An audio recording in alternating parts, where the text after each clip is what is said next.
नमस्कार, मैं रवि कुमार आपको अवगत करवाऊंगा एक ऐसी खबर से जहां आपको बताते चले कि हर घर, हर मोहल्ले और हर एक मोहल्ले का ये, हर एक समाज का ये मामला है जहां आपके सामने आएगा। आपको बताते चले कि सीधी जिले में कुछ ऐसी वारदातें होती हैं कि स्कूल के बच्चे जब रोड से निकलते हैं तो उनको ट्रांसफार्मर रोड पर रखा हुआ मिलता है। कुछ परिस्थिति ऐसी देखने को मिलेगी कि बिजली विभाग के कान में जू तक नहीं रेंगेगी। आपको बताते चले कि इस पूरे मामले पर जहां आपका सीधी जिला ही नहीं बल्कि हर एक प्रदेश की बात होती है, जब करंट घर पर ना पहुंचे तो सब बाहर निकल कर देखते हैं कि आखिर में पूरा मामला क्या है। कुछ तो खून चूसने की बात अगर की जाए तो कभी खटमल चूसता है तो कभी बिजली विभाग चूस लेता है। लेकिन अब खटमल धीरे धीरे घर के जो चारपाई पे हुआ करते थे वो तो मर ही गए, लेकिन खटमल बिजली विभाग बन चुका है। ऐसा खटमल जो आपको जीते जी भी ले लेगा और मरने के बाद भी ले लेगा, यानी कि जिंदगी दोनों तरीके से जाएगी। या तो बिजली का बिल देते देते आप खत्म हो जाएंगे, जिस तरीके से खून चूस चूस कर आप कमाते खिलाते हैं उसी तरीके से सोचिए अपने परिवार का, ये खून चूसने पर ये लगे रहते हैं और खून आपका चूस ही लेते हैं। दूसरी बात कि अगर आप बच गए तो बिजली विभाग के तार से ही आपकी मौत हो जाएगी, वो भी खून चूस चूस के। यानी कि खटमल महोदय जो है, जो इस टाइम पर शायद हमें देख पा रहे होंगे, बिजली विभाग के जो जेई साहब हैं ये खटमल महोदय, एई साहब हैं ये खटमल महोदय, जितने भी खटमल आपको देखने को मिलेंगे ये खटमल मात्र कुर्सी तोड़ने का काम करते हैं। आपको बताते चलें कि बिजली विभाग की अगर बात आ जाए तो हर जगह सिर्फ शिकायतें पड़ी होती हैं। यहाँ तक कि अगर बात की जाए तो लगातार जिंदा रहते आपके घर पर जब मीटर भी लगा होता है तो अधिभार के नाम पर आपको सीधे तौर पर ठगा जाता है। कभी कभार ही ऐसा होता है कि सही बिजली का बिल आ जाए, वरना ये भी आपको बता दें कि बिजली का बिल सही तरीके से नहीं आने वाला।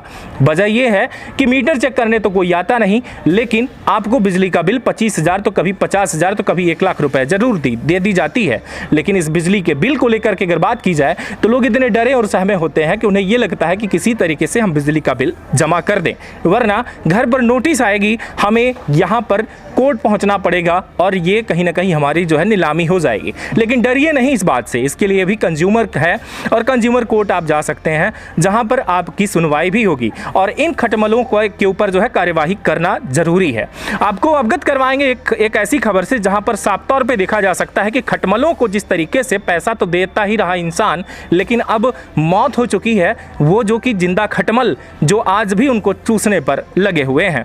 आपको बताते चले कि बाहरी तहसील का मामला है जहां पर जेई हो या फिर बिजली विभाग के अन्य कर्मचारी यानी कि लाइनमैन, लगातार अगर बात की जाए तो जो ये खटमल है उन खटमलों का सीधे तौर पर खून चूसने के अलावा कोई काम नहीं होता।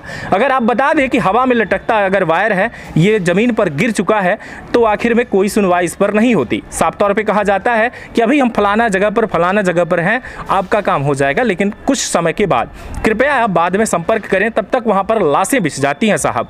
इस तरीके से जब मामला सामने आता है तो बिजली विभाग भी अपना पड़ला झाड़ लेता है। लेकिन आपको हम बताएंगे कि रात भर 3 दिनों से जो बारिश हो रही थी, इस बारिश के दौरान ये चीज़ें साफ तौर पे देखी जा सकती हैं कि एक तरफ करंट जो है अपने घर पर अगर ना आए तो लोग बाहर का निकल कर देखते हैं। वहीं आपको अवगत करवाएंगे बाहरी थाना अंतर्गत का मामला जो है, और यहीं सारी साफ तौर पर देखा जा सकता है कि आदित्य द्विवेदी नाम के जो कि पिता स्वर्गीय हनुमान द्विवेदी, जो कि उनके जो बालक थे आदित्य द्विवेदी, वो घर से बाहर निकलते हैं इसके लिए कि आखिर में हमारे घर पर बिजली क्यों नहीं आ रही। जब घर से बाहर निकलते हैं तो देखते हैं कि करंट कुछ तो हवा में लटक रहा है और कुछ करंट ज़मीन पर, लेकिन साफ तौर पे अगर देखा जाए तो ज़मीन वाला वो ये नहीं समझ पाया कि गीली मिट्टी है तो इसके शिकार हो जाएंगे हम। वहीं आपको बता दें कि जिस बिजली विभाग को लगातार 3 दिनों से शिकायतें जा रही थी कि यहाँ पर वायर आपका टूटा हुआ है, लटका हुआ है और कुछ तो ज़मीन पर फैला हुआ है, इसे समेट कर अपने पास आप रख लीजिए या फिर करंट हमें दे दीजिए, बिजली हमें दे दीजिए। तो अगर साफ तौर पे देखा जाए तो यहाँ पर ये जो खटमल महोदय हैं ये कुछ नहीं करेंगे। सीधे तौर पर अगर इनकी बात की जाए तो ये कह देते हैं कि हम नहीं सुनेंगे आपका, हमारे पास जब वक्त होगा तो हम देख लेंगे। तब तक साहब लाशें बिछ जाती हैं, हम पहले ही बता चुके हैं। अब आपको अवगत करवाएंगे कि आखिर में किस तरीके से लोग यहाँ पर मरते हैं। आपको बताते चलें कि इनके 8 बालक हैं, यानी कि टोटल मिला के 8 बालक बालिका हैं, जिनमें से बात की जाए तो 7 बेटियां और 1 बच्चा है। 7 बेटियों में से शादी करने की अगर बात की जाए तो शायद अब तक किसी का विवाह नहीं हुआ है। 8 बच्चों की जिम्मेदारी आदित्य खुद उठा रहे थे। वहीं अगर बात की जाए तो आदित्य का एक बालक जो सबसे छोटा है, अब तक वो खुद पढ़ाई की अगर बात की जाए तो वो भी उसकी नहीं चल पा रही। यानी कि सरकार जिम्मा क्या उठा पाएगी या नहीं, लेकिन अनाथ जरूर कर चुकी है ये बिजली विभाग। इस बिजली विभाग की जितनी भी तारीफ आप करें या हम करें, आप अच्छी तरीके से जानते हैं कि इससे लोग कितना परेशान हैं। आखिर में इस पर कार्यवाही कब और कैसे होगी, ये भी चिंता का विषय है कि खटमल महोदय जो ये लगे रहते हैं मात्र खून चूसने में, चाहे आप जिंदा रहें या चाहे मुर्दा, तो आखिर में सोचिए कि क्या कार्यवाही हो पाएगी या नहीं। लगातार बने रहें तरंग 24 न्यूज़ पर, देखिए उनके घर वालों परिजनों का बयान कि आखिर में उनका क्या कहना है, क्या ये जिस तरीके से खून चूस रहे हैं ये सही है या नहीं। आपको हम बताते चले कि ये जो मामला देखा जा रहा है, साफ तौर पर ये कहानी इस तरीके से बन चुकी है कि ये 8 बालिका मतलब कि जो बच्चे हैं उनके, वो उनका परवरिश, उनकी शादी किस तरीके से हो पाएगी अगर ये खटमल महोदय यानी कि जो जेई हैं या ई हैं या पूरा बिजली विभाग का अमला जो है, जिस तरीके से इनको मौत का शिकार यानी कि जिनको बनना पड़ा, बिजली विभाग ने जिस तरीके से बड़ी लापरवाही के कारण इनको बनाया है, तो इनकी भरपाई कौन करेगा।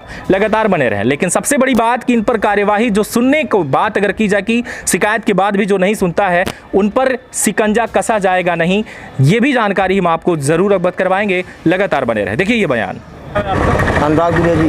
कैसी घटना घटी है? ये 3 दिन से लाइट गोल थी, लाइनमैन जो है सुनने तैयार नहीं थे। जब ये गोरू रख देने गए तो वहाँ फंस गए। मौके पर गुहार डाले तो गांव वाले जाके दौड़े। अब तब लाइट जब कटी तब उनको हम बाहर किए। हमारे बारी में जो है तो लाइनमैन सुनवैया नहीं है कोई आता है। जो बिजली का तार था वो किसी के कनेक्शन का वायर था या परमानेंट जो लाइट? नहीं, लाइट है सरकारी लाइट हो जो है मेन सर्विस है। जी हाँ मेन सर्विस है। 3 दिन से किसी के द्वारा शिकायत की गई थी? हाँ, सब पूरे गाँव बाद सब जनों बताया। जो वहाँ के कर्मचारी हैं उनसे मैंने बताया कि लाइट 3 दिन से कटी है, तार गिरा है, उसको देख लो। ओके चलो देख लेंगे। आप लोग लेबर लगाओ, तार कटवाओ, बल्ली कटवाओ, तुम करवाएंगे तब खिंचवाएंगे। इस तरह बार बार बताते हैं। क्या लिखित में भी किसी ने शिकायत किया था? लिखित में तो नहीं किया था। लिखित में नहीं? जी नहीं। वो जुबानी बात? जी हाँ। फोन से बात किया गया था या उनको जाकर बताया गया था? नहीं, उनसे जाकर बताया गया था। फिर भी लाइट नहीं कटी? फिर भी लाइट नहीं कटी। इन्होंने गाय रख देने सुबह गया अपना गोरू ढील के, उसमें फंसा तो करंट इनको लगा तो हाथ डाला। सब लोग गाँव वाले दौड़े वहाँ से, तब इनको हम लोग निकाले। क्या नाम है मृतक का? आदित्य प्रसाद द्विवेदी। पिता? स्वर्गीय हनुमान प्रसाद द्विवेदी। कितने वर्ष के थे ये?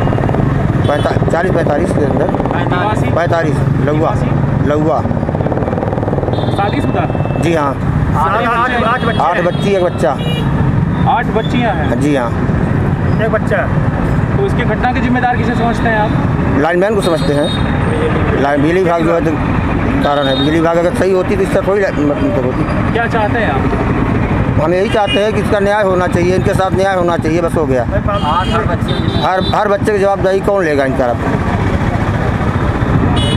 घटना के बाद कहाँ लेकर गए? घटना के बाद बाहरी ले आए, डॉक्टर को दिखाए। डॉक्टर बोले सीधे ले जाइए, यहाँ व्यवस्था नहीं है। तो एम्बुलेंस के लिए बोले तो एम्बुलेंस बोले कि ख़राब है, अपनी गाड़ी से लेकर जाइए। अपनी गाड़ी से लेकर यहाँ हॉस्पिटल में आए। ऑक्सीजन था इनके साथ? नहीं था, कुछ नहीं था। और एम्बुलेंस दिया ही नहीं किया? नहीं, बोले कि ख़राब है। क्या लगता है अगर वहाँ पर एम्बुलेंस होती तो क्या इनकी जान? एम्बुलेंस होती है, वहाँ से बाटल उटल लग गया होता तो संभावना थी। इसमें क्या मांगे हैं आप सब? आगे यही है कि पहली बात तो गांव में जितने लाइनमैन हैं तो लोकल लाइनमैन हैं, तो करीब पूरा वहाँ के बिजली से सब परेशान हैं। पहली बात तो लाइनमैन लोकल जितने हैं तो वहाँ से हटाए जाएँ। और फिर से यहाँ लापरवाही हॉस्पिटल में बहरी हुई, कोई व्यवस्था हुई होती ऑक्सीजन वगैरह की तो शायद ये घटना न होती। बाटल वोटल मिला होता तो शायद ये घटना न घटती। क्या बच्चियों को लेकर के भी क्लेम मांगेंगे आप? भाई अभी तो है ही है, बच्ची 8 बच्चियां हैं इनके पास। जिम्मेदारी इनके पास इनके पिताजी नहीं हैं, तो व्यवस्था तो चाहिए बच्चियों के लिए। पुलिस ने कोई सहायता किया? कुछ नहीं। क्या नाम है आपका? राम मोहन द्विवेदी। अरे कहाँ जा रहे हैं? आपके पास घर बनाने के लिए जमीन नहीं है क्या? आपके पास किसी भी दुकान, स्कूल या कोई भी बिजनेस करने के लिए जमीन उपलब्ध नहीं है? तो निराश होने की जरूरत बिल्कुल नहीं है। हम आपको दिलाएंगे 200 रुपए वर्ग फीट से लेकर 2000 रुपए वर्ग फीट तक आपको, या इससे भी ज्यादा आपको मिलेगा 6 रूम और 6 फीट की गैलरी का प्लाट मात्र 5 लाख रुपए में, या इससे भी सस्ता। रही बात जमीन की तो डरिए मत, कोई भी विवाद नहीं, कोई भी झगड़ालू जमीन नहीं, आपको मिलेगा एक ऐसा प्लाट जिस पर होगा आपका राज। आइए आपको जल्द जमीन दिलाते हैं, तो संपर्क करिए सीधी में आवासीय प्लाट या खेती करने के लिए या फिर किसी भी बिजनेस को करने के लिए। तो सीधी में कहीं भी प्लाट लेने के लिए जल्द संपर्क करें 94 24 59 88 78।